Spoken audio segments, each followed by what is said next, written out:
कहोगे कैसे? तो सुनो, ये जो कुरान पढ़ने वाले लोग हैं, हमारी औलाद हमारी जायदाद को माले गनीमत समझ के झगड़ा करेगी। कोई कहेगा 3 बीघे मेरी है, कोई कहेगा 5 बीसे मेरी है, उसमें का 1 बीसा कोई मस्जिद को नहीं देगा, कोई मदरसे को नहीं देगा, बल्कि बाप की जमीन पे भाई भाई का कत्ल करेंगे, एक दूसरे को कचहरियों में खींचेंगे, एक दूसरे को जलील कर देंगे। ये दुनिया बड़ी बेवफाक है जो तेरी उंगली पकड़ के चलते गए, सांस बंद होने की देर है, अपनी चारपाई की बजाय तुझे मस्जिद से लाई गई चारपाई में लटाया जाएगा। हजारों के कंबल तेरे खरीदे हुए हैं, लेकिन तुझे सिर्फ ला इलाहा इल्लल्लाह की चादर दी जाएगी जिसमें हजारों लोग कब्रिस्तान गए हैं। तेरी अपनी बीवी तुझे नया बिस्तर देने तैयार नहीं लगेंगे, फिर रुक के कहेंगे मालिक पता कैसे चलेगा कुरान वाला कौन है?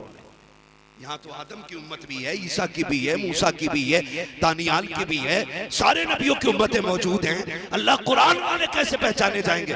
रब फरमाएगा मुंह सूंघना शुरू कर दो, जिसके मुंह से मुश्क की खुशबू आ रही होगी वही मेरे कुरान वाले होंगे। ये तो एहसान मानो हुजूर का कि अल्लाह ने हमें हुजूर की उम्मत में पैदा किया है। हाँ, आए सबसे बाद में गए, जाएंगे जन्नत में सबसे पहले। ये हमारा मुकद्दर है।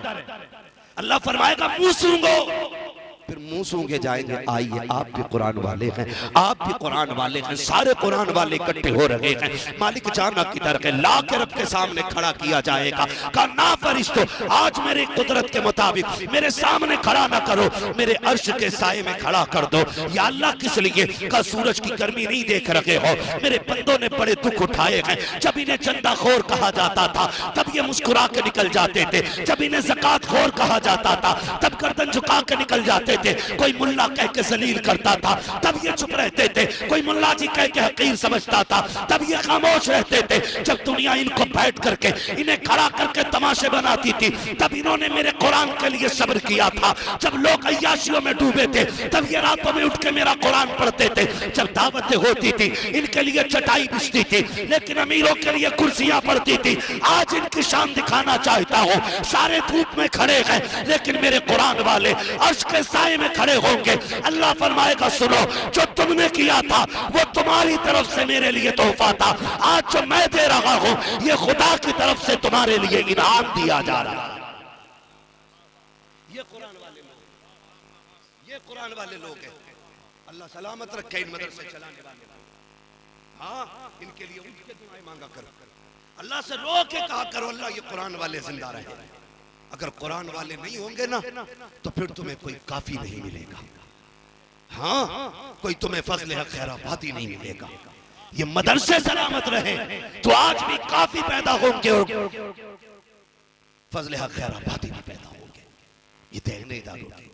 हाँ, हम तो गैरों की बातों में आके मदरसों के खिलाफ हो गए, जिन्हें पता ही नहीं था मदरसे के खिलाफ, जिन्होंने भौंका कुत्तों की तरह साल के 12 महीने न्यूज में बैठ करके यूं यूं भौंकते रहते हैं। उन्हें क्या पता। आ तुझे बताऊं मदरसों ने कैसे कैसे लाल दिए। अहमद रजा मदरसे का बेटा है, मुफ्ती आजम मदरसे का लाल है, अख्तर रजा ताजुल शरिया मदरसे का लाल है, रईसुल अतकिया उवैस मुस्तफा मदरसे का लाल है। ये जितने भी बड़े बड़े हैं ये किसी रोड ने नहीं दिए, मुस्तफा के घर हमें मदरसों ने अता किए। देखो तो सही, आओ तुम्हें बताओ, मदरसे हमारे आतंकवादी नहीं बनाते, मुस्तफा के जानिसार बनाया करते हैं, जानिसार बनाया करते हैं। माफ कीजिएगा, वक्त होता तो मैं बात करता। कहाँ खोने हैं केसू यार में, खुशबू कहाँ तक है, मैं किधर चल दिया, मुझे जाना किधर था। बस इतना सुन ले, अल्लाह तौफीक देना। मदरसों के साथ खड़े रहे, मदरसों के साथ खड़े रहे। ये मदरसे ये हमारी शान है। मैं मुबारकबाद पेश करता हूँ उन लोगों को जिनकी कमाई इदारे में लगी है, जिनके पैसे से लुक़्मे कुरान वाले खाते हैं। तुम्हें नहीं पता है, तुम्हें नहीं पता है।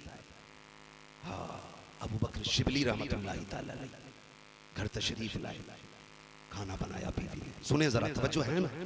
खाना बनाया, फरमाने लगे बीवी से कहा कि क्या बनाया? आज बड़े दिन के बाद गोश्त बनाए। जानते हो हजरत ने क्या कहा? अबू बकर शिबली रहमतुल्लाहि तआला अलैह, आप कहते हैं खातून क्या कोई पड़ोस में भूखा नहीं है? ऐसा तो नहीं है कि किसी यतीम ने आज गोश्त न खाया हो। बीवी ने कहा हुजूर है ना। फरमाने लगे फिर उठा और ये सारा खाना गरीबों में तकसीम करा दे। बीवी कहने लगी हुजूर आज कई दिन के बाद ही खाना बनाए और आप गरीबों में भेज रहे। रो के कहने लगे पगली नहीं जानती है, मैं खाऊंगा गंदगी बन के जमीन पे गिरेगा, गरीब और यतीम खाएंगे, ये लुक़्मे नूर के बन के अल्लाह के अर्श तक चले जाएंगे। दौलत तो हमारी है ना, हम लुटाएंगे, हमें हिसाब देना है। हम अगर ये पैसे कुरान वालों पे लगाएंगे तो ये आखिरत में बख्शिश का जरिया बन के हमारे सामने आएंगे। नसीब वाले हैं वो लोग जिनका पैसा कुरान पे लगा करता है, साहिब कुरान के दीन की खिदमत पे लगता है। बड़ी कुर्बानियां हैं। मेरी आपसे गुजारिश है, आपको इस इदारे का ताउन करना है, आपको इस इदारे की खिदमत करनी है। नौजवानों कुछ नहीं पता है, हम रोडों पे रहते हैं, कदम कदम पे हमारे दुश्मन है। हाँ दुश्मन है। मैं ये बात अक्सर कहा करता हूँ अब्दुल कादिर भाई, अक्सर कहता हूँ कि एक नौजवान ने मुझे फोन किया, बताता हूँ मैं ये बात ताकि अल्लाह करे दिमागों में बातें उतर जाए। उसने मुझसे कहा हज़रत जी अल्लाह ने बड़ा करम कर दिया, रात मेरी आंख लग गई, मैं गाड़ी चलाता रह गया और देखो हजरत तकरीबन किलोमीटर गाड़ी चल गई, मैं सोता रहा कोई एक्सीडेंट नहीं हुआ। फिर खुद ही कहने लगा देखा मेरा कितना अच्छा तजर्बा था, मैं पुराना ड्राइवर हूँ। मैंने कहा पगले बस ये बता कोई नेकी करता है कि नहीं। उसने कहा नेकी तो कोई याद नहीं, इतना पता है जब महीने 8 दिन 15 दिन में घर जाता हूँ ना तो मैं अपनी कमाई का कुछ हिस्सा मदरसे के बच्चों को जाके दे के आता हूँ। मैंने कहा फिर बस कर यार, ये तेरी गाड़ी जो बच गई ना ये तेरे तजर्बे ने नहीं बचाई है, जब तू सो गया था किसी की दुआएं तेरी हिफाजत करने लग गई। अपनी कमाई में भूखों का हिस्सा रखे, अपनी कमाई में रोजी रखे। खुदा की कसम हमारी तुम्हारी रोज भूख कितनी है? 2 रोटी की भूख है। कितनी है? जोर से बोलो यार, 2 रोटी की भूख है। वो कमाते कितने? 100 रोटी। अल्लाह जो दे रहा है ना वो रज़ाक है। हमारे हिस्से की तो 2 ही थी, फिर 100 क्यों? तो फिर पता चलता, वो कहता मैं कभी लेके आजमाता हूँ कभी दे के आजमाता हूँ। तेरी भूख 2 थी, मैंने 100 दी ना तो फिर समझ उसमें 50 किसी और की भी होगी। फिर कोशिश करो किधर देना है, किधर देना। अगर जन्नत में जाना है ना तो फिर तैयारियां करनी है। ये कब्रिस्तान है मेरे ख्याल से,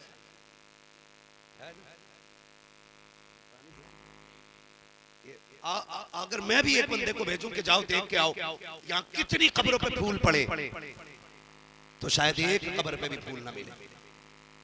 अगर ये देखने पूछूं कि जाओ देखो जाके कोई कब्र ऐसी भी है जो बैठी ना हो, तो कई सारी कब्रें बैठी हुई मिलेंगी। इस कब्रिस्तान को देख मैं कहता हूं गारंटी है, आज अगर हमें अपने बाप दादा की कब्र पे मिट्टी डाल के उसे सलामत रखने का वक्त नहीं है तो आने वाली कल की नस्लों के पास इतना टाइम होगा जो हमें बख्शवाने के लिए यहाँ डेरे डाल के बैठ जाएं? बोलो होगा इतना वक्त? नहीं होगा। जब मैं दादा की कब्र पर नहीं जा पाता तो मेरी औलाद को क्या मैं गारंटी देता हूं कि उसे इतना वक्त होगा जो मेरी कब्र पे आए? नहीं ना, कोई गारंटी नहीं है। तो फिर भाई अपनी कब्र का इतना इंतजाम कर जाओ कि दफन होने के बाद कभी भी ना आए ना कोई, तब भी जन्नत की खिड़कियां खुली रह जाए। करेंगे इंशाअल्लाह। ऐसे ही तैयारी कर जाओ, कोई ना भी आए खिड़की खुली रखे। आप कहोगे कैसे? तो सुनो, ये जो कुरान पढ़ने वाले लोग हैं, हमारी औलाद हमारी जायदाद को माले गनीमत समझ के झगड़ा करेगी। कोई कहेगा 3 बीघे मेरी है, कोई कहेगा 5 बीसे मेरी है, उसमें का 1 बीसा कोई मस्जिद को नहीं देगा, कोई मदरसे को नहीं देगा, बल्कि बाप की जमीन पे भाई भाई का कत्ल करेंगे, एक दूसरे को कचहरियों में खींचेंगे, एक दूसरे को जलील कर देंगे। ये दुनिया बड़ी बेवफाक है जो तेरी उंगली पकड़ के चलते हैं, सांस बंद होने की देर है, अपनी चारपाई की बजाय तुझे मस्जिद से लाई गई चारपाई में लटाया जाएगा। हजारों के कंबल तेरे खरीदे हुए हैं, लेकिन तुझे सिर्फ ला इलाहा इल्लल्लाह की चादर दी जाएगी जिसमें हजारों लोग कब्रिस्तान गए हैं। तेरी अपनी बीवी तुझे नया बिस्तर देने तैयार नहीं होगी। जिस बिस्तर पे तुझे मौत आएगी वो भी उठा के किसी गरीब को दे दिया जाएगा। कितना भी कीमती कपड़ा पहन के मर जाना, उस कपड़े को काट के उतारा जाएगा। अगर ऐसे उतर भी गया तेरी औलाद उसे पहनने तैयार नहीं होगी। फिर किसके लिए गुनाह कर रहे हो जो तुम्हारे जिंदगी में है लेकिन मरने के बाद नहीं होंगे। ओ मेरे अजीज, ऐसी तैयारियां कर लो कि इनका दिया हुआ कफन बचे ना बचे, रहमत की दी हुई चादरें हमारी कब्रों पे तनी रहनी चाहिए। करेंगे इंशाअल्लाह। मैं बता दूं करना क्या है, अगर कहें तो बता दूं। थके तो नहीं है? मुझे पता है 9 बजे से बैठे तो खाया नहीं होगा ना, मगर खैर कोई मसला नहीं है ना। कभी हम रूहानी ग़िज़ाएं खाते हैं, कभी जिस्मानी ग़िज़ाएं खाते हैं। है जब साबिर पाक 12 साल बगैर खाए खड़े रह सकते हैं, तो उनके चाहने वाले 12 घंटे बगैर खाए नहीं बैठ सकते हैं। तो भाई खुदा सलामत रखे, मैं करना क्या, असल चीज ये है मैं करना क्या। ये सबको होगी मौलवी फिर करें क्या। तो सुने, कोई बड़ी बात नहीं है, कोई बड़ी बात नहीं है। वजीफा भी है, तावीज़ भी है, और डोरी भी है, और पढ़ा पानी भी यही है। जो चाहता है मेरे दुनिया के रिस्क का भी इंतजाम हो, आखिरत में भी नेकियों का इंतजाम हो, तो वो ये करे, एक कुरान वाले के रिस्क की जिम्मेदारी अपने सर पे ले ले। एक कुरान वाले का खाना अपने जिम्मे ले ले। और कोई बड़ी बात नहीं है। जो महीनों में लाखों कमाते, अगर वो अपनी कब्र के लिए साल में 12,000 दे भी देंगे तो कोई फर्क नहीं पड़ता है, कोई फर्क नहीं पड़ता है। खुदा की कसम, एक बच्चे को पाल लो मदरसे के, अल्लाह कब्र भी ठंडा कर देगा और हश्र में भी आपके साए का इंतजाम करेगा। ये करना है। वो मुझे बात याद आती है, बहुत अजीज, मैं तो मुबारकबाद पेश करता हूं उन बापों को जिन्होंने बेटे कुरान के नाम वक्फ करे। वो माए मुबारकबाद के लायक है जिन्होंने उन लालों को दूध पिलाया है, जिन्होंने बदले में, उस दूध के बदले में 5G 4G मोबाइल नहीं, कंबल नहीं, गाड़ी नहीं, माँ को कुरान का तोहफा पेश करना है।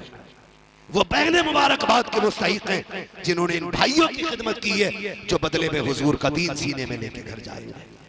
वो बहने मुबारकबाद के मुस्तहिक हैं। बस मैं अर्ज करना चाहता हूँ, बाप था उसे लगन लगी जी, लगनी चाहिए। ये यहाँ से होता है, ये यहाँ से, जो यहाँ से सोचते हैं ना पड़ गया तो क्या करेगा, 5,000 तनख्वाह है, 6,000 है, क्या करेगा, इससे बढ़िया डॉक्टर बना लो। कुछ ना बना सको पुलिस वाला ही बना लो।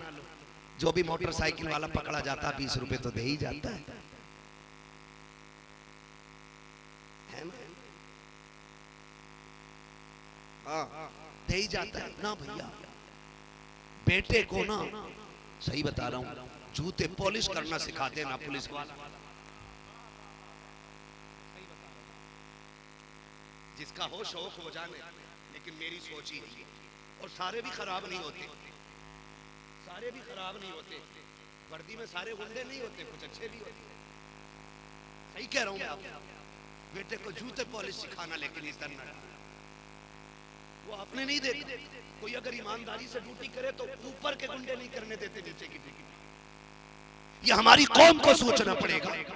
ये मुल्क किस तरह चल रहा है मेरी समझ में नहीं आता। मैं तो आपसे इतना कहूं, अल्लाह करे ये बात कानून के कानों तक भी पहुंचे। अभी एक पुलिस वाले का बयान मैं कुछ दिन से देख रहा हूं। उसने कहा कि कुछ मुस्लिम बच्चियां जो जेलों में बंद है ना, एक जेलर अपनी अय्याशी के लिए अपने नीचे के लोगों को इसलिए प्रताड़ित कर रहा है कि मेरी अय्याशी के लिए मुस्लिम लड़कियां जेल से निकाल के मेरे बिस्तर पे लाई जाए। ये हमारे साथ हो रहा है। ये सबका साथ, सबका विकास कर रहे हैं। बंद करो ये गुंडागर्दी, और इतना भी मत इतराओ कि पानी सर से ऊपर हो जाए। हम कमजोर हैं, बेगैरत नहीं है। हम मर सकते हैं, बेटियों की इज्जतें लुटने नहीं देंगे। मैं इसलिए कह रहा हूं, दुआ करना अल्लाह बेटे को पुलिस वाला ना बनाए। वो रो के कह रहा है या तो इन्हें मुस्लिम बच्चियां लाके दूं अय्याशी के लिए जेल से, और या फिर मैं अपनी ड्यूटी। वो कह रहा है मैं खुदकुशी करने जा रहा हूं। ये हाल है हमारे। इसलिए मैंने बेटों को जूते साफ करने वाला बना देना, पुलिस वाला ना बना। दुआएं मांगो, अल्लाह हमारी बेटियां जेल का मुंह ना देखे, हमारी बेटियां जेल तक ना जाएं। ये जा भी हमारे कसूर की वजह से रही। आपसे भी मेरी गुजारिश है, कोई कितना भी आपको बहकाए, आपको रोड पे नहीं उतरना। हम संविधान वाले लोग हैं, हम कानून वाले लोग हैं। हम वो काम करेंगे जिस काम से ना मुल्क की तौहीन होगी, ना हमारे दीन की तौहीन होगी। वादा करते हैं इंशाअल्लाह, वादा करते हैं इंशाअल्लाह। कानून भी कोई चीज है, सारे ही खराब लोग नहीं है, अच्छे लोग भी। उम्मीद करते हैं इस जेलर पे कार्रवाई होगी। और हमारी बच्चियां जो जेल में है, अल्लाह उनकी हिफाजत फरमाए। आमीन कह दो यार, और जोर से कह दो आमीन। हाँ, अल्लाह उनकी हिफाजत फरमाए। तो मैं अर्ज कर रहा था, ये लगन होती है, लगन कुछ बेटों को लग जाती है, कुछ बापों को लग जाती है। बेटे को लगी ना तो बेटा दुनिया जानती है मखदूम माहिमी होता है। हाँ, जिसे खुद की लगन लगी बेटा मखदूम माहिमी होता है, और जिस बाप को लगन लगती है ना वो बेटा नकी अली खान होता है। सारे लोग, मैं अर्ज कर रहा हूँ आपसे, तो एक बाप को लगन लग गई बेटे को हाफिज कुरान बनाना। सुन लिया था कि कयामत के दिन ना, कयामत के दिन जन्नत सज गई होगी, सारे अपने अपने मकामात पे होंगे, तो बहुत ऊपर के दर्जे में कुरान के हाफिज के माँ बाप होंगे। हाफिज कुरान के माँ बाप होंगे, वो बैठे होंगे आराम से, तख्त लगा होगा, गद्दे लगे होंगे, और हाथों में सोने के कंगन होंगे, जन्नती लिबास होगा, टेक लगा के मुत्तकियन टेक लगा के बैठे होंगे। और खादिम गुजरेंगे सामने, बोला इधर इधर जी, पानी चाहिए? कहा नहीं। शरबत चाहिए? कहा नहीं। फ्रूट चाहिए? कहा नहीं। फिर क्यों बुलाया? कहा हमारे बेटे भी तो थे ना, वो किधर है? कौन बेटे? का एक को हाफिज बनाया था, एक को कारी बनाया था। वो कहेंगे ठहरे। वो खादिम कहेंगे अल्लाह, ये जो जन्नती है ना, ये अपने बेटों के बारे में पूछ रहा है। रब फरमाएगा इसको बता दो इसके बेटे नीचे वाले दर्जे में। किधर? रो के कहेगा अल्लाह, मैं ऊपर के दर्जे में, मेरा बेटा नीचे के दर्जे में। मैं तो कुछ भी नहीं अल्लाह, मैं तो हल चलाता था, मैं कभी मदरसे नहीं गया, मैं मजदूरी करता रहा, मैंने कभी कुरान नहीं पढ़ा अल्लाह, मैं तो ईंटें उठा के फिरता था, मुझे कभी कुरान पढ़ने की तौफीक नहीं हुई अल्लाह, मेरा बेटा नीचे कैसे और मैं ऊपर क्यों? रब फरमाएगा चाहता क्या? कहा बेटे से मिलना है। हुक्म होगा फरिश्तों, इस बाप को नीचे न लेके जाना, इसके बेटों को नीचे से ऊपर लेके आना।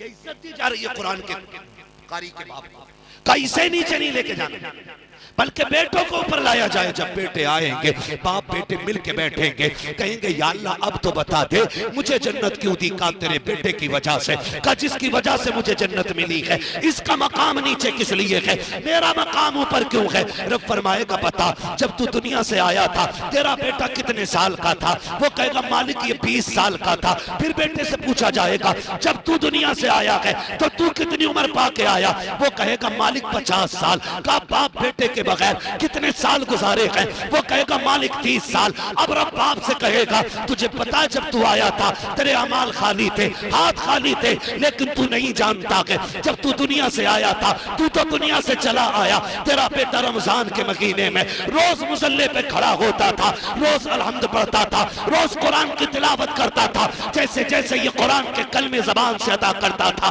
वैसे वैसे मैं तेरे दर्जे बुलंद करता चला गया। 30 साल हो गए, तेरे बेटे ने किसी महफिल में जाके अल्लाह का नाम लिया, रुतबे तेरे बुलंद किए गए। तेरे बेटे ने मिंबर पे बैठ के नबी का नाम लिया, रुतबे तेरे बुलंद होते रहे। तेरे बेटे ने मकतब में बैठ करके बिस्मिल्लाह पढ़ाई, रुतबे तेरे बुलंद होते रहे। बता मैं तुझे नीचे क्यों रखता जब तेरी बुलंदी तेरे बेटे की तिलावत की 30 साल की मेहनत है। सोल हम जमाने को बताना चाहते हैं जो कुरान वाले होते हैं उनकी भी शान अलग होती है, जो इनके बाप होते हैं उनके भी रुतबे अलग हुआ करते।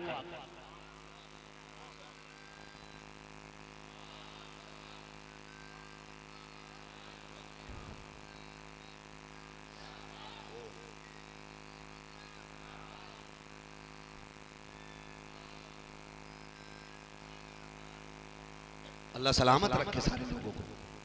एक बेटा कुरान का कारी जरूर बनाना। दुनिया बड़ी बेवफा, आखिरी तख्ता लगने की देर होगी ना सारे भाग लेते। बिरयानी देखो, चावल देखो, प्लेटें पूरी हैं कि नहीं। तू चल बड़े, तू घर का बड़ा है, तुझे मेहमान संभालने। वो भाई कब्र वाले से पूछ वो क्या कह रहा है? वो कह रहा रुक जाओ, रुक जाओ, मैं अकेला हूँ। वो तुम्हें आवाज दे रहा रुक जाओ, लेकिन तुम्हें तो बिरयानी लेके दौड़ गई ना, तुम्हें तो बोटियां लेके दौड़ गई, तुम्हें तो खाने के चस्के लेके दौड़ गए।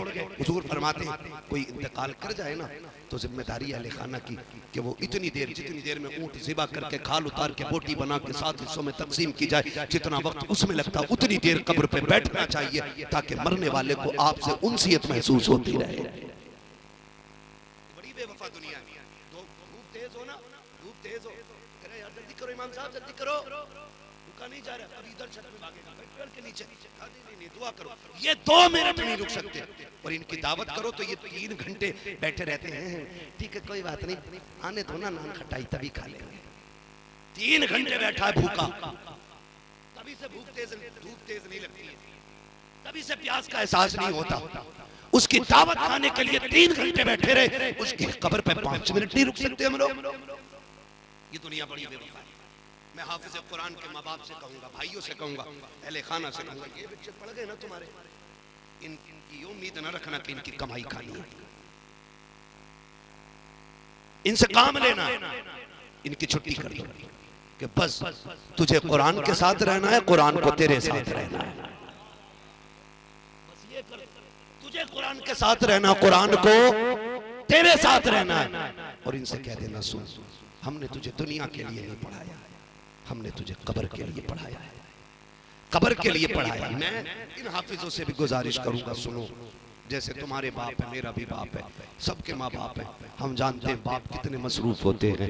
जब हम पढ़ते रहे तो वो हमारी जिम्मेदारी की जगह ड्यूटी करता रहा, मेहनत मशक्कत करता रहा ताकि बच्चे कामयाब हो जाएं, बच्चों को कुरान आ जाए। जब हम पढ़ के लौटे ना तब बहनें जवान हो चुकी थी, फिर बहनों की जिम्मेदारी ने उसे मजदूर बना दिया, फिर घर की जरूरतों ने उसे परदेसी बना दिया, फिर घर की जरूरतों ने, भूख प्यास ने उसे मंडी में लाके खड़ा कर दिया। जब बाप का इंतकाल हो जाए ना तो कब्र पे जाना, रो के कहना अब्बा सुन, पूरी जिंदगी तूने जिस कुरान के लिए मुझे वक्फ किया था, मैं कुरान का कारी तो बन के लौटा, तूने गले में हार तो डाला था, लेकिन तेरी जरूरतों ने तुझे इतनी मोहलत ना दी थी कि अपने बेटे से पूरा कुरान सुन लेता, अपने बेटे से पूरे कुरान की तिलावत सुन लेता। अब्बा मैं पढ़ गया तो लोगों ने मुझे न छोड़ा, मैं इधर उधर दीन की खिदमत करता रहा, तुझे बच्चों की जरूरतें लेके फिरती रखी, मुझे कुरान की जरूरत लेके फिरती रखी। अब्बा आज कब्र में तू भी अकेला है, फुर्सत से कह तू भी, मैं भी फुर्सत से हूँ, ये कह के बाप की कब्र पे तुम्हें बैठना है और अलहम्द के अलिफ से लेकर के फन्नास की सीन तक पूरा कुरान तुम्हें पढ़ के सुनाना है।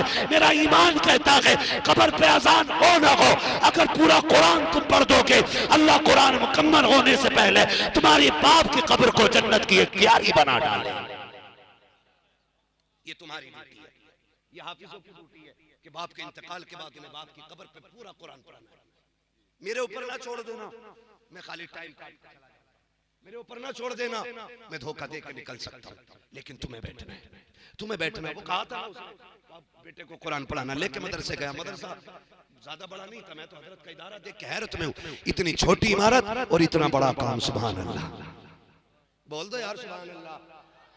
हाँ, एक घर में 4 लोग हो तो घर नहीं चलता है, हाँ 5 कमाने वाले 5 लोग हैं फिर भी झगड़ा है, आज सालन में क्या बनेगा। सलाम करो इन मदरसे वालों को, जिम्मेदार एक होता है, खाने वाले सैकड़ों होते हैं, लेकिन कभी झगड़ा नहीं होता, क्योंकि ये जो मदरसे में खाते हैं ना, जेब आपकी होती है, लंगर मदीने वाले का हुआ करता है, लंगर हुजूर का होता है। ये मदरसे ना हम चलाते ना तुम चलाते हो, ये मदरसे अपने कर्म से शाह उमम चलाते हैं, है ना, हुजूर चलाते। कोई 10 रुपए दे के एहसान ना करना। बस मैं बड़ी तेजी से बात समेटने लगा हूँ, अर्ज करने लगा हूँ मैं कि वो उसको शौक हुआ बेटे को पढ़ाना, मदरसे लेकर के गया, मदरसे के मोहतमीम साहब कहने लगे यार बच्चे पूरे हो गए, अब जो है ना खाने का इंतजाम नहीं है, हमारी वुसअत से बाहर हो जाएंगे बच्चे, इसलिए हम ना बच्चा नहीं ले सकते। तो शौक था बाप को, उसने कहा तरज्जी कोई मसला नहीं, बस इतना बताओ बच्चे खाते किधर है। कहा कैंटीन में, मतबख में बैठ के खाते। उसने कहा मेरे बच्चे के हिस्से की रोटी नहीं है ना? कहा नहीं। उसने कहा कोई बात नहीं, मेरा बच्चा रख लो, ये 4 साल का बच्चा है मेरा, इसे रख लीजिए, इसकी भूख कोई ज्यादा खुराक ज्यादा नहीं है, इतना कर्म कर देना। जब बच्चे खा के उठ जाया करे ना, तो दस्तरखान पे झाड़ू लगने से पहले मेरे बच्चे को 5 मिनट के लिए भेज दिया करना, जो गिरी पड़ी रोटी हुआ करेगी उसी को उठा के मेरा बच्चा जिंदगी गुजार लेगा। ये कुरान से इश्क की बातें होती हैं, ये कुरान से लगन होनी चाहिए। उसने कहा जी भेज दो, मेरा बेटा बच्चों का गिरा हुआ खाना खाना करेगा। रख ले, उस्ताद ने रख लिया। लेकिन सुने, जब हौसले जवान होते हैं तो इंतजाम खुदा कर दिया करता है, खुदा इंतजाम करता है। अभी 2 दिन गुजरे थे, बच्चा भूख के आलम में था ना, एक बूढ़ी आ गई, कहने लगी मौलाना घर में कोई नहीं है, मैं न बेटा है न शोहर है, मैं बूढ़ी हूँ, अकेले खाना अच्छा नहीं लगता, एक कुरान वाला दे दे, मैं जिसके साथ खाना खा लिया करूँ। उस्ताद ने उसी बच्चे की तरफ देखा, कहा मुस्कुरा के चल इंतजाम हो गया है, बूढ़ी आ गई है, हुजूर की तरफ से तेरी दावत का इंतजाम हो गया है। बच्चा उठा, बड़ी खुशी खुशी दौड़ा। बच्चा छोटा था 4 साल का ना, तो बूढ़ी ने सीने से लगा के कहने लगी मेरे लाल चल, तुझे माँ मिल गई है, मुझे बेटा मिल गया। तू परदेसी है ना, तुझे माँ मिल गई, मुझे बेटा मिल गया। और फिर कहती देख परेशान न करना, मैं बूढ़ी हूँ, खाना लेकर नहीं आ सकती, लेकिन मेहरबानी करना, वक्त हो जाया करे, खुद आ जाया करना। बच्चा तैयार हो गया, खाना खाने लगा, वक्त बीत गया। एक दिन वो आया जब बच्चे के कुरान के हिफ्ज का आखिरी सबक चल रहा था। बोले सुभान अल्लाह, जोर से बोल दो यार सुभान अल्लाह। मुझे नहीं पता किस लालच में बैठे हो, मैं कुछ नहीं दे सकता हूँ, आज कुरान के सदक़े में जो भी देगा साहिब कुरान अता करेंगे। जी हम तो कुरान के जश्न में बैठे हुए। माँ ने कहा जी ठीक है, वो आने लगा, फिर वो हाफिज कुरान हो गया। आज ना देखो बाहर लिए बैठे कितने दोस्त अहबाब बैठे होंगे कि जल्दी सलाम हो और फिर हम झपटे इनके ऊपर, कोई तोहफे देगा, कोई हार डालेगा, यही कंडीशन। आखिरी सबक चल रहा है, लेकिन जब आखिरी सबक मुकम्मल हुआ ना, भाई दौड़ा, पहले मैं सीने से लगा। बाप ने कहा बेटा मेरा पहले मैं जाऊंगा, बच्चे ने कहा ठहर जाओ, न चचा न बाप न भाई कोई नहीं। कहा फिर पहले मुबारकबादी का हक उसका है जिसके टुकड़े खा के मैंने कुरान हिफ्ज़ किया है। पहली मुबारकबाद उसे दी जाएगी जिसने रोटी खिलाई रोज की। वो खिलाई बड़ी इज्जत से थी, कहती थी बच्चा परदेश का है, लेकिन सुन पहली रोटी तेरी रहेगी, दूसरी रोटी मेरी रहेगी। खिलाते और भी ये कहते लो यार बछड़िया था इसलिए लो यार, ये होता कुत्ते को डाल, समझ रहे हैं क्या क्या। एक हंगामा में सर हो तो भूलूं उसको, सैकड़ों बातों का रह रह के ख्याल आता है। वक्त बहुत तेज आगे बढ़ गया, पता न चल सका। जब वो आखिरी सबक हुआ तो बच्चा उठ के दौड़ा, दौड़ के जब उस माई के दरवाजे पे गया ना जो रोटी खिलाती थी, जाके देखा भीड़ लगी है, लोगों ने सफेद टोपियां लगा रखी हैं। कहा क्या हुआ? कहा ये जो खातून थी इस घर की आज इंतकाल कर गई। बच्चे की चीख निकल गई, रोता हुआ वापस आया। उस्ताद ने कहा क्या हुआ? कहा जो मुझे रोज पहली रोटी खिलाती रही ना, आज खुशखबरी वाले दिन वो दुनिया से चली गई है। बच्चा रात भर रोता रहा। सुबह को जब आंख खुली, जो तलबा निकले ना बाहर, तो लोगों में चर्चे हो रहे थे। कोई कह रहा था मैंने जन्नत में देखा है, कोई कह रहा था मैंने जन्नत में देखा है, सब बातें कर रहे। एक ने पूछा देखा कैसे? उसने कहा मेरी बात हुई, मैंने कहा तुझे जन्नत कैसे मिल गई? उसने कहा नेकी कोई और तो नहीं पता, जब रब की बारगाह में हाजिर हुई अल्लाह ने फरमाया हिसाब कोई नहीं लेना, तूने कुरान वाले को खाना खिलाया था, इसके बदले में मैं तुझे जन्नत अता कर दे रहा। वो तो निहायत सस्ता सौदा बेच रहे हैं जन्नत का, हम मुफलिस का मोल चुकाएं, अपना हाथ ही खाली है। तो कोशिश करें, आखिरत की तैयारी यही है कि हमें कुरान वालों से प्यार करना है। करेंगे इंशाअल्लाह, खिदमत करेंगे इंशाअल्लाह, सारे लोग वादा करते हैं इंशाअल्लाह। या तो कुरान वालों से प्यार करें, या कुरान वालों की बातें सुने, या कुरान वालों की जमात में शामिल हो जाएं, या तालिब इल्म बन जाएं, या फिर आलिम दीन बन जाएं। करेंगे इंशाअल्लाह। कम से कम एक बेटे को कुरान का कारी बनाना है। अब मुझसे फरमाया गया या अय्युहल्लज़ीना आमनू उदखुलू फिस्सिल्मि काफ़ा, ईमान वालों पूरे पूरे इस्लाम में दाखिल हो जाओ। तो पूरे पूरे दाखिल होने का मतलब है हमारा ज़ाहिर और बातिन इस्लाम का एक होना चाहिए, एक होना चाहिए। ये नहीं है कि रात भर पीते रहे, सुबह को तौबा करके फिर निकल लिए, है ना? ऐसा नहीं करना है, ऐसा नहीं करना। हमारा ज़ाहिर भी मुसलमान होना चाहिए, हमारा बातिन भी मुसलमान होना चाहिए। और हमें अपने कुरान वालों को इज्जत देनी है, इतनी इज्जत देनी है। अगर तू आईजी डीआईजी भी है और तेरे सामने अगर तू ड्यूटी की कुर्सी पे नहीं बैठा है ना, उससे अलग अगर है, तो फिर तुझे कुरान वाले के लिए उठ के खड़ा होना है। इसलिए कि कोई किताब इतनी इज्जत वाली नहीं जितनी इज्जत है अल्लाह ने कुरान को अता फरमाई है। कुरान को अता फरमाई है। अल्लाह ताला हमारी नस्लों में कुरान के कारी पैदा फरमाए। दोस्तों और अब आपकी गुजारिश है, मैं हुजूर का शजरा पढ़ना है ना, हुजूर का शजरा पढ़ना है बस। अब तक बहुत संजीदगी से आपने मेरी बात सुनी, अल्लाह हमें इन बातों पे अमल की तौफीक अता फरमाए, है ना। तो खड़े हो जाएंगे सारे लोग, तो फिर जो साउंड की आवाज़ है ये भी दब जाती है।